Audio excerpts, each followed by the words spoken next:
Hi friends, आज इस video में हम करेंगे रियल नंबर्स के कुछ एमसीक्यूज जो एग्जामिनेशन पॉइंट ऑफ व्यू से बहुत इंपॉर्टेंट है। ठीक है, क्वेश्चंस में जो भी कंसेप्ट यूज़ हो रहे होंगे ना, वो मैं आपको साथ साथ ब्रीफली एक्सप्लेन करती जाऊंगी। इससे आपके सारे टॉपिक्स भी रिवाइज हो जाएंगे चैप्टर के। और अगर आप चाहते हो चैप्टर को डिटेल में समझना, तो मैं उन वीडियोज़ के लिंक भी आपके साथ शेयर कर दूंगी। ओके, चलो क्वेश्चन स्टार्ट करते हैं। फर्स्ट क्वेश्चन देखो, क्वेश्चन है the value of x in the factor tree is what. Options दिए हुए आपको। देखो, फैक्टर ट्री मेरे ख्याल से इस चैप्टर का ईजीएस्ट टॉपिक है, सब बच्चों को आता है। ठीक है, तो हमें यहाँ पे क्या करना है, ये फिगर दी हुई है, हमें एक्स की वैल्यू फाइंड करनी है। तो हम यहाँ से स्टार्ट करते हैं। देखो, हमें 2 और 3 बोथ वैल्यूज आर गिवन। ये नंबर क्या होता है, इन दोनों का product. 2 times 3 is 6, then 5 times 6 ये यहाँ फिल कर देंगे, एंड 30 टाइम्स 5 ये यहाँ आ जाएगा, विच इज़ 150। तो हमारा ये वाला ऑप्शन करेक्ट हुआ। ठीक है, तो इस तरह का क्वेश्चन आ सकता है एग्जाम में। उसमें हो सकता है 2 टर्म्स मिसिंग हो, एक्स और वाई हो, आपको 2 टर्म्स निकालनी हो। ठीक है, तो होपफुली ये वाला कंसेप्ट आपको बिल्कुल क्लियर होगा। राइट, नेक्स्ट क्वेश्चन देखो, the least number that is divisible by all the numbers from 1 to 10 is both inclusive. That means 1 और 10 दोनों को इंक्लूड करना है। What is that number. ये भी क्वेश्चन काफ़ी इंपॉर्टेंट है। इसमें देखो, अब हमें क्या करना है, बेसिकली हमें 1 से लेकर 10 तक, यानी 1 2 3 4 5 6 7 8 9 10 का एलसीएम निकालना है। हमें वो नंबर चाहिए जो 1 से लेकर 10 तक सब नंबर्स के टेबल में आता हो। ठीक है, तो इसको 2 तरीके से किया जा सकता है। या तो मैं क्या करूँ, मैं एलसीएम ले लूँ सबका, 1 2 3 4 अप टू 10। और दूसरा ऑप्शन ये है, क्योंकि मेरे पास ये 4 मुझे ऑप्शंस गिवन है, मैं चेक कर सकती हूँ कि नंबर्स कौन से हैं जो इन सबसे डिविजिबल है। अब देखो 10 है, मुझे पता है 10 3 से डिविजिबल नहीं है, इसको तो मैं वैसे ही एलिमिनेट कर देती हूँ। 100 again is not divisible by 3। 504 जो है, ये मैं चेक कर सकती हूँ, हाँ ये 3 से तो डिविजिबल है, लेकिन ये 5 से डिविजिबल नहीं है, क्योंकि इसके यूनिट प्लेस पे 5 या 0 नहीं आ रहा है, तो ये भी एलिमिनेट हो गया। तो बाकी बचा डी ऑप्शन, तो ऑब्वियसली डी ही करेक्ट होगा। तो कुछ क्वेश्चंस ऐसे होते हैं जो कि आप एलिमिनेशन मेथड से भी कर सकते हो। तो rather than finding LCM of all these 10 numbers, it is better कि आप यहाँ से ही चेक कर लो। जो 3 ऑप्शंस देखो, मुझे क्लियरली पता है कि ये तो हो ही नहीं सकते, उन्हें मैंने वैसे ही एलिमिनेट कर दिया। क्योंकि देखो, आप लोगों को जिस तरह का पेपर आना है, उसमें आपको ऑलमोस्ट 2 मिनट्स मिलेंगे फॉर 1 क्वेश्चन। ठीक है ना, तो आपको टाइम सेव करना है, वो इस तरह के क्वेश्चंस में किया जा सकता है जहाँ पे ज़्यादा कैलकुलेशन ना करनी पड़े और इजीली आप कर लो। ठीक है, क्योंकि आपको टाइम सेव करना है उन क्वेश्चंस के लिए जो बिना कैलकुलेशन के हो ही नहीं सकते। तो मेरे ख्याल से ये क्वेश्चन ऐसे कर लेना चाहिए। और अगर आप एलसीएम भी देखना चाहते हो तो वो भी मैं आपको बता देती हूँ। देखो, 1 तो 1 ही है, 2 के प्राइम फैक्टर्स मैं लिख रही हूँ, तो इट इज़ 2 ओनली। 3 भी 3 के टेबल में ही आएगा। 4 can be written as 2 square. 5 is also 5 to the power 1। 6 को मैं लिख सकती हूँ 2 टाइम्स 3। 7 प्राइम नंबर है। 8 can be written as 2 cube. 9 अगर हम ले लें इसके प्राइम फैक्टर 3 स्क्वायर, और 10 ले लेंगे तो 2 टाइम्स 5। अब मुझे एलसीएम निकालना है। तो देखो कौन कौन से प्राइम फैक्टर्स यूज़ हो रहे हैं, पहले मैं वही लिख लेती हूँ, 2 3 5 एंड 7। और एलसीएम में हम क्या करते हैं, हाईएस्ट पार यूज़ करते हैं। तो 2 की देखो हाईएस्ट पार क्या है, 3, 2 to the power 3 आ जाएगा। 3 की हाईएस्ट पार है 2, 3 स्क्वायर आ जाएगा। 5 1 टाइम्स ही है, 7 1 टाइम्स भी। इनका प्रोडक्ट आप निकाल लो, that will be 280 into 9 which is equal to 2520। तो आप देख सकते हो, मैंने आपको दोनों तरीके बता दिए हैं। ये थोड़ा सा टाइम कंज्यूमिंग है और ये इजीली हो जाता विदाउट एनी कैलकुलेशन। तो इस तरह का क्वेश्चन आ सकता है, और ज़रूरी नहीं कि उसमें 1 to 10 ही पूछा हो, उसमें 1 to 5 भी पूछ सकते हैं। तो आपको कंसेप्ट समझ में आना चाहिए कि हमें बेसिकली करना क्या है। अगर इस टाइप का क्वेश्चन आता है तो हमें उन नंबर्स का एक्चुअल में एलसीएम फाइंड करना होता है। ठीक है, आई होप आपको समझ में आ गया होगा। ठीक है, थर्ड क्वेश्चन देखो। थर्ड क्वेश्चन है the product of the HCF and the LCM of smallest prime number and smallest composite number. तो सबसे बड़ी प्रॉब्लम तो स्टूडेंट्स को, कईयों को ये लगती है कि उनको पता ही नहीं होता है कि प्राइम नंबर्स क्या होते हैं और कॉम्पोजिट नंबर क्या होते हैं। अगर आपको वो ही नहीं पता तो ये क्वेश्चन आप डेफिनेटली कर ही नहीं सकते हो। ठीक है। प्राइम नंबर अभी भी बहुत से बच्चे ऐसे हैं जो 1 से स्टार्ट करते हैं कि 1 इज अ प्राइम नंबर, तो no, 1 is not a prime number, in fact 1 is neither prime nor composite. तो समझ ले पहले हम कि प्राइम नंबर क्या होता है। Prime numbers are numbers which are divisible by 1 and number itself, यानी कि उसके सिर्फ 2 ही फैक्टर्स होते हैं, और सिंपल लैंग्वेज में बोलें तो वो सिर्फ 1 के टेबल में आता है वो नंबर, और अपने खुद के टेबल में आता है, उसको हम प्राइम नंबर कहते हैं। तो 1 क्यों नहीं है प्राइम नंबर? क्योंकि 1 का सिर्फ एक ही फैक्टर है, 1 इज 1 टाइम्स 1, और हम क्या कह रहे हैं, प्राइम नंबर के 2 फैक्टर्स होते हैं, एक 1 होता है और वो नंबर खुद होता है, ठीक है। तो 2 is the smallest prime number, and in fact 2 is the only even number which is a prime number. All other prime numbers are odd numbers, ठीक है। तो सबसे छोटा प्राइम नंबर जो है वो 2 है, और सबसे छोटा कॉम्पोजिट नंबर, कॉम्पोजिट नंबर्स क्या हो गए, which have more than 2 factors, तो 3 is again a prime number, 4 जो है वो स्मॉलेस्ट कॉम्पोजिट नंबर है। तो क्वेश्चन में हमें क्या करना है, 2 और 4 का HCF और LCM फाइंड करना है, ठीक है। तो 2 को मैंने फैक्टर्स के फॉर्म में लिखा, 4 को लिखा, दिस इज 2 स्क्वायर। तो HCF हाईएस्ट कॉमन फैक्टर कैसे निकालते हैं हम, कि जो भी पहले तो फैक्टर्स निकाल लिए दोनों नंबर्स के जिनका भी HCF फाइंड करना है, फिर उनमें कॉमन फैक्टर क्या है, 2 है, और उसमें जो पावर छोटी है, ठीक है, वो HCF होगा, यानी दोनों में कॉमन फैक्टर तो 2 है, इसकी पावर 2 है और यहाँ पे 2 की पावर 1 है, तो HCF हो जाएगा 2। और LCM क्या करते हैं, लोवेस्ट कॉमन मल्टीपल, ठीक है। तो इन दोनों में जो भी कॉमन फैक्टर आया है उसमें हाईएस्ट पावर वाली टर्म लेते हैं, दैट इज 2 स्क्वायर, तो LCM आ गया 4। अब क्वेश्चन ध्यान से पढ़े हम, क्वेश्चन में हमें HCF LCM तो निकालना ही है, मेन क्वेश्चन क्या है, हमें इनका प्रोडक्ट फाइंड करना है। तो प्रोडक्ट ऑफ किसका फाइंड, HCF एंड LCM, यानी 2 and 4 which is equal to 8, so this option is correct, ठीक है।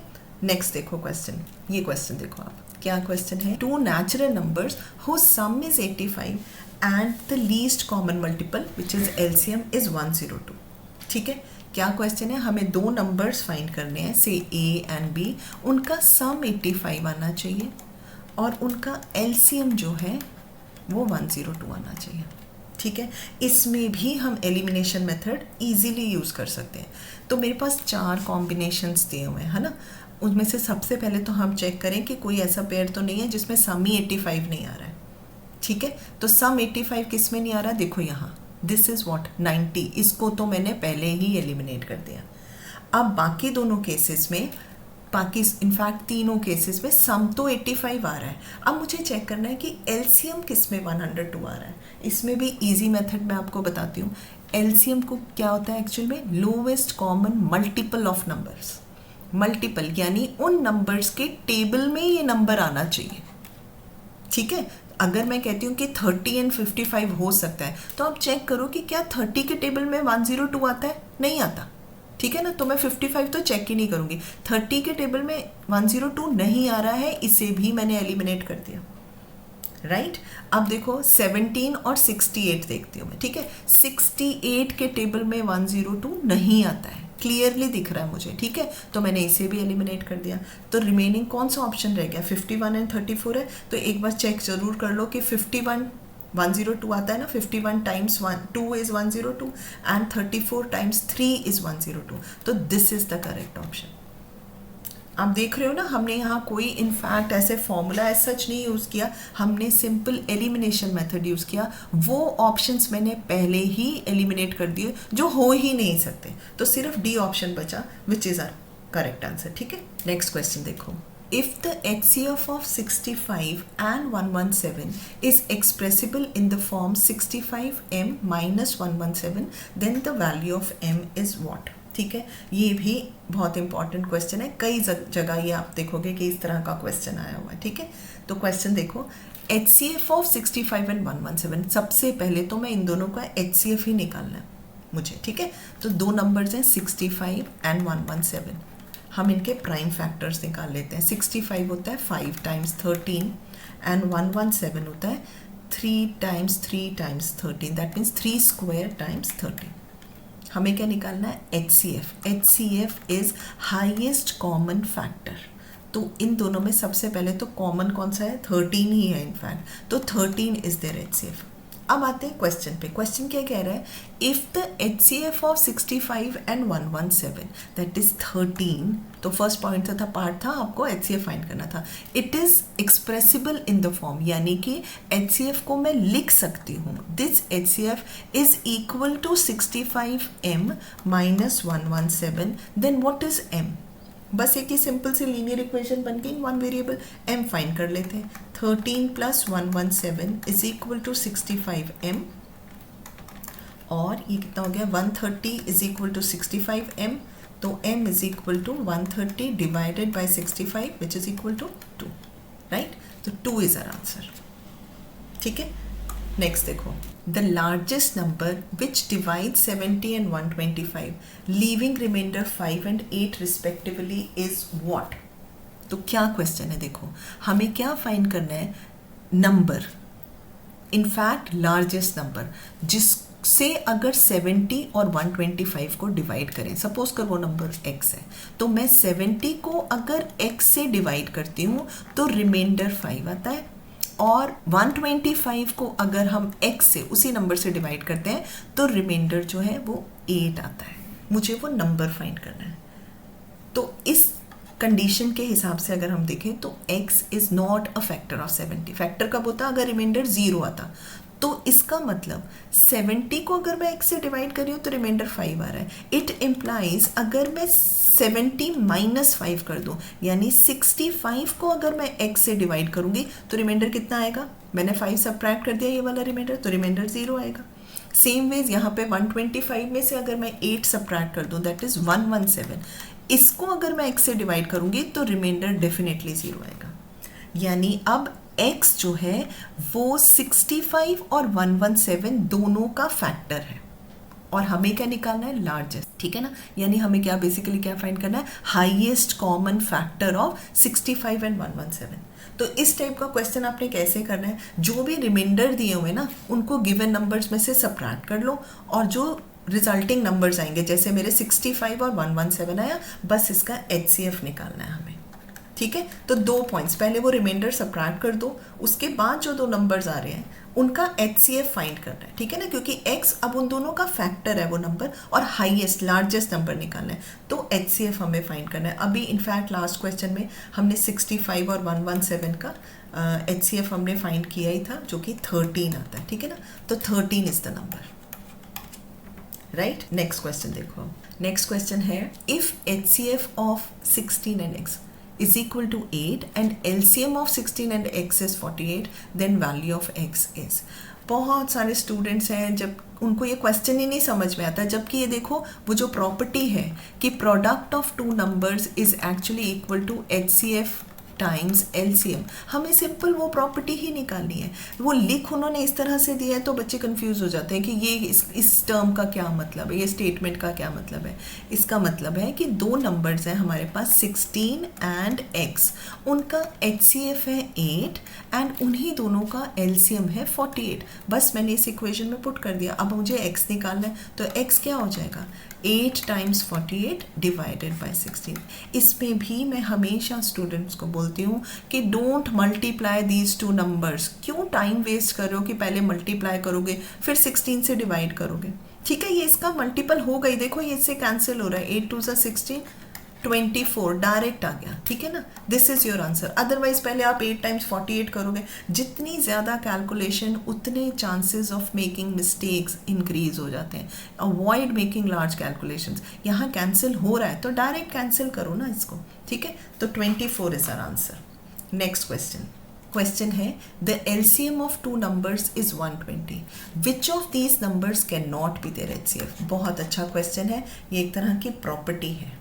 देखो LCM और HCF अगर हम 2 नंबर्स के फाइंड करते हैं ना, तो HCF हमेशा LCM का फैक्टर होता है, या हम सिंपली कहें कि HCF जो भी नंबर होगा उसके मल्टीप्लिकेशन टेबल में LCM आता है।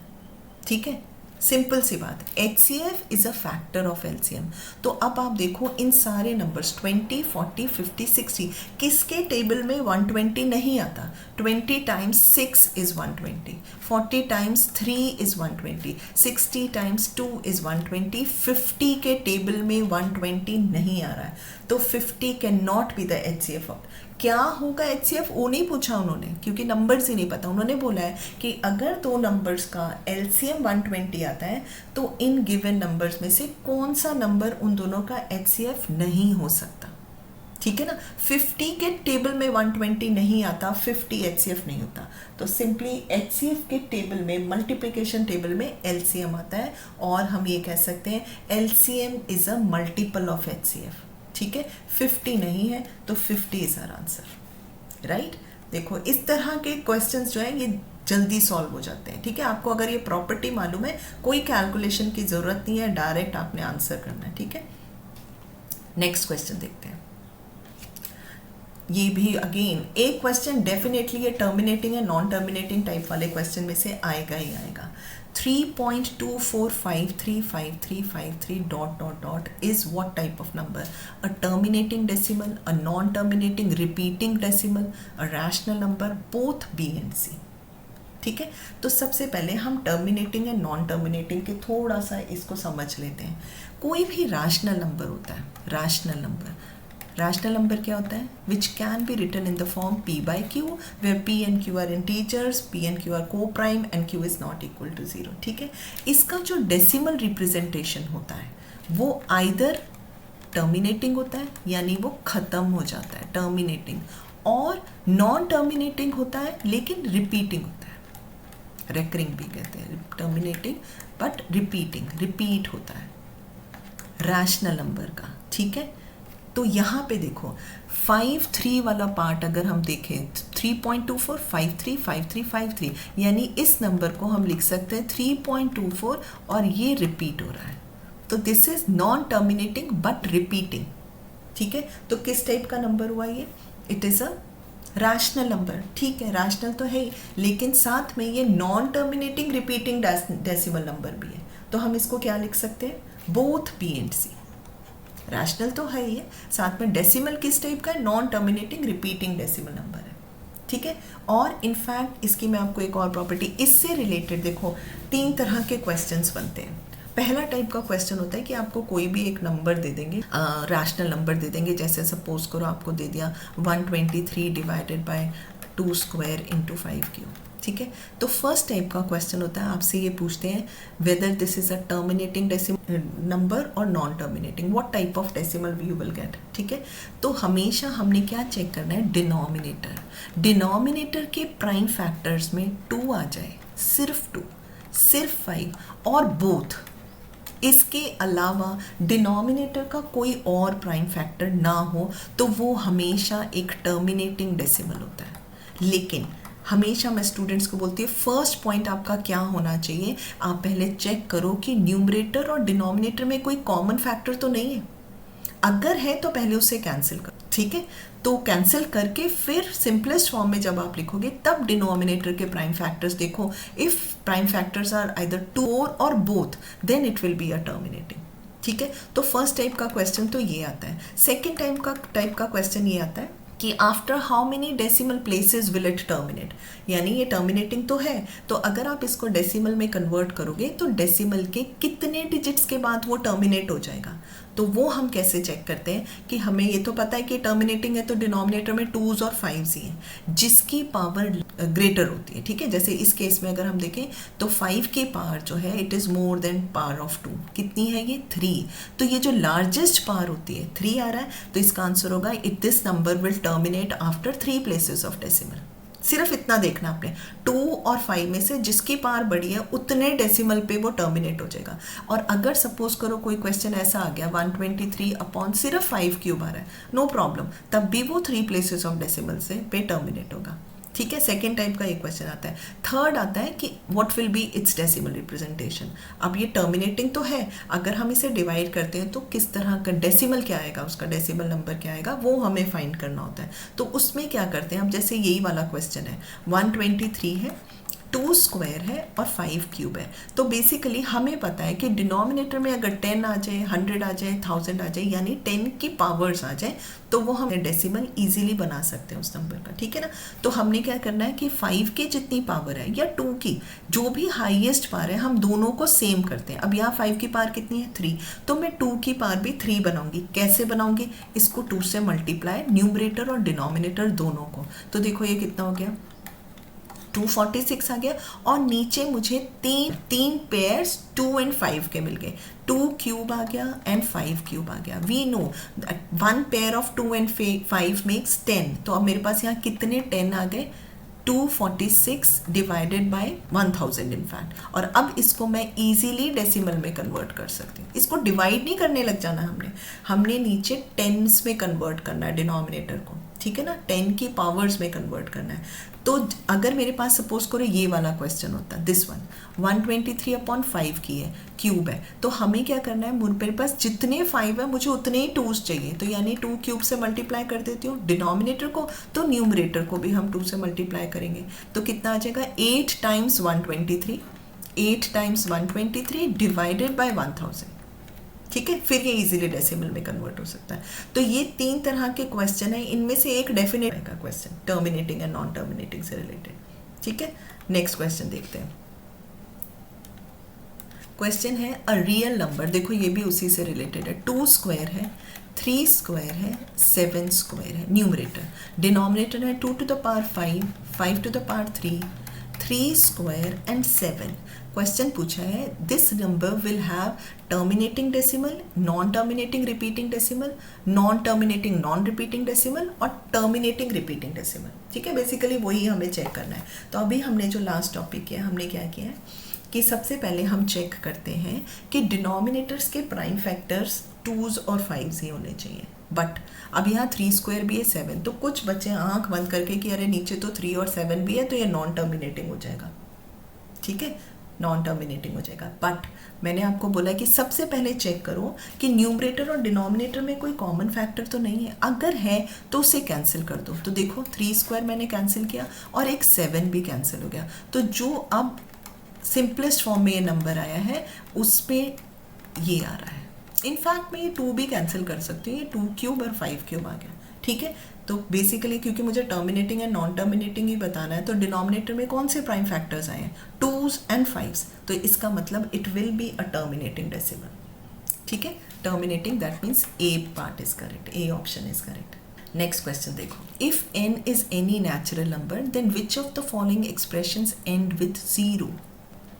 कोई भी नंबर की यूनिट प्लेस पे अगर 0 आता है, इसका मतलब वो 10 से डिविजिबल है। इसका मतलब उसके पास 2 और 5 का कम से कम एक पेयर तो होगा उसके प्राइम फैक्टर्स में, समझ रहे हो। यूनिट प्लेस पे 0 आ गया, यूनिट प्लेस पे आगे क्या है, 0 है या नहीं उससे मुझे मतलब नहीं। अगर यूनिट प्लेस पे 0 आया है then I am sure that prime factorisation of that number will have at least 1 pair of 2 and 5। उसके पास 2 और 5 तो होना चाहिए।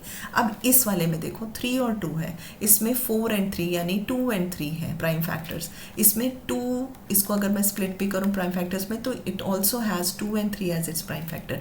ये वाला जो नंबर है टू द पावर n है, यानी एक बार तो उसमें 2 to the power 5 आया ही हुआ है ना। प्राइम फैक्टर्स में मुझे 2 और 5 चाहिए, तो हैं इसके प्राइम फैक्टर्स में 2 और 5, बाकी और किसी में भी 2 और 5 दोनों नहीं है। तो this is our answer, right. Next question देखो, अगेन ये इस टाइप का क्वेश्चन भी डेफिनेटली आएगा, बहुत इंपॉर्टेंट क्वेश्चन हो जाते हैं इस तरह के। The traffic lights at 3 different road crossings change after every 48 seconds, 72 seconds, 108 seconds. ठीक है, if they change simultaneously at 7 a.m. after what time will they change again simultaneously? This is your question. अब यहाँ पे students को LCM निकालना आता है, उनको HCF निकालना आता है, लेकिन उनको क्वेश्चन पढ़ के यही नहीं समझ में आता है कि इस क्वेश्चन में HCF निकालना है कि LCM निकालना है। मैंने इतनी बार स्टूडेंट्स को ये चीज़ देखी है, उनको कन्फ्यूजन रहता है कि मैम इसमें HCF निकालें कि LCM निकालें। तो मैंने स्टूडेंट्स को एक बड़ी सिंपल सी बात बताई है कि अगर मैं कोई भी 2 नंबर्स का HCF निकालती हूँ ठीक है, तो HCF is always less than और equal to the smaller number. वो अगर A इसमें छोटा नंबर है तो HCF हमेशा A या A से छोटा आएगा। और अगर हम LCM निकाल रहे हैं तो LCM is always equal to और greater than the larger one. और अगर 3 है तो लार्जेस्ट नंबर। ठीक है, ये चीज़ ध्यान रखो, सिर्फ इतना। और अब आप क्वेश्चन पढ़ के थोड़ा सा समझो कि क्या आपका आंसर जो है वो 48 से भी छोटा आएगा। अगर आपको लगता है हाँ 48 से छोटा आना चाहिए तो आप HCF निकालो। और अगर आपको लगता है कि नहीं, क्वेश्चन पढ़ के आपको लग रहा है कि जो आंसर आना चाहिए that should be more than 108 second और 108 सेकेंड, इससे छोटा नहीं आएगा, यानी आपको LCM निकालना है। छोटी सी बात, ये चीज़ आप दिमाग में डालो, लेकिन क्वेश्चन को अच्छे से समझो, इस चीज़ को क्लियर रखो कि आपका आंसर 48 से कम आना चाहिए, ठीक है, या 108 से ज़्यादा आना चाहिए। अगर आपको लगता है कि आपका जो इस केस में जैसे आंसर जो आएगा वो 108 सेकेंड से ज़्यादा ही आना चाहिए तो आपको LCM निकालना है। अब इस क्वेश्चन को समझो, 3 ट्रैफिक लाइट्स हैं, ठीक है, तीनों 7 o'clock पे चेंज करती है। और फिर जो फर्स्ट ट्रैफिक लाइट है वो चेंज करती है आफ्टर एवरी 48 सेकेंड, ये वाली चेंज करती है आफ्टर एवरी 72 सेकेंड, और ये वाली लाइट चेंज करती है 108 सेकेंड पे। उन्होंने बोला है 7 o'clock के बाद किस टाइम पे वो फिर से इकट्ठे चेंज होंगी। ऑब्वियसली 108 के तो बाद ही होंगी ना, 48 के पहले कैसे हो जाएंगी वो? 48 सेकेंड पे तो पहली अभी चेंज हो रही है, तो हमें यहाँ पे 48, 72 और 108 का LCM निकालना है हमें। ठीक है, तो अब आप इसके प्राइम फैक्टर्स बना लो। तो 48 के प्राइम फैक्टर्स होते हैं 2 to the power 4 times 3, 2 cube into 3 square, ठीक है, ये 2 स्क्वायर इंटू 3 क्यूब, ये इनके प्राइम फैक्टर्स मैंने निकाल लिए। तो अब इनका LCM देखो कितना आएगा। प्राइम फैक्टर्स इसमें है 2 and 3, लार्जेस्ट पार 4 है और 3 की 3 है, तो कितनी हो जाएगी 16 times 27 which is equal to 432 second. यानी 7 o'clock के 432 सेकेंड्स के बाद वो दोबारा से इकट्ठे चेंज होंगे। तो यहाँ पे क्योंकि इस फॉर्म में दिया हुआ आंसर तो 432 सेकेंड्स है, इसको अगर मैं मिनट्स में कन्वर्ट करते हैं तो ये कितना आ जाएगा, 60 से डिवाइड कर दूंगी तो 420, तो 7 मिनट्स आ जाएगा एंड 12 सेकेंड्स रिमेनिंग, ठीक है ना, तो इतना आएगा। तो 7.07.12 AM पे, ठीक है। आई होप ये फंडा आपको, मैंने ये बिल्कुल सिंपल लैंग्वेज में कि कैसे आपको पता चलेगा। बहुत सारे स्टूडेंट्स को ये चीज़ में कन्फ्यूजन होता है कि इसमें HCF निकालना है मैम कि LCM निकालना है। तो जो चीज़ मैंने आपको बताई वो ध्यान में रखते हुए क्वेश्चन को अच्छे से समझो कि क्या पूछा हुआ है, फिर डिसाइड करो कि इसमें HCF आएगा कि LCM आएगा, ठीक है। तो A ऑप्शन जो है इसका यहाँ पे A करेक्ट होगा, ठीक है। तो मैंने इनफैक्ट काफ़ी वो क्वेश्चंस कवर किए जिसमें कि पूरा चैप्टर कवर हो जाता है आपका। एंड ये बहुत इंपॉर्टेंट क्वेश्चन है, जितने भी हम सैम्पल पेपर्स देख रहे हैं और क्वेश्चन देख रहे हैं तो मोस्टली इस चैप्टर में इसी टाइप के क्वेश्चंस आए हैं, तो इनको आप अच्छे से कर लेना, okay. And don't forget to like, share and subscribe to our channel which is schoolguru.net.